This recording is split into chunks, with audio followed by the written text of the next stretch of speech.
operation's done. Run pretty smooth.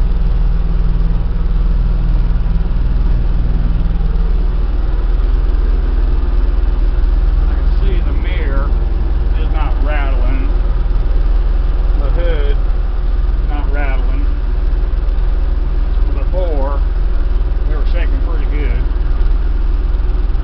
And of course, this mower ain't brand new. It's not going to run like a new one, but I think I got 90% of the vibration out.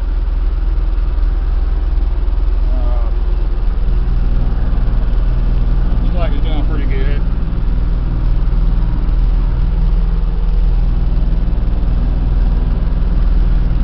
All said and done, it took me right at 9 hours.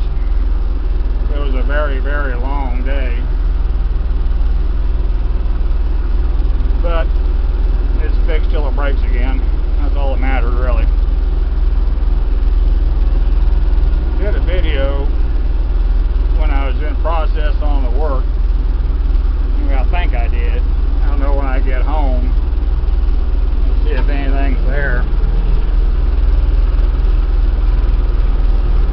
Not a whole lot.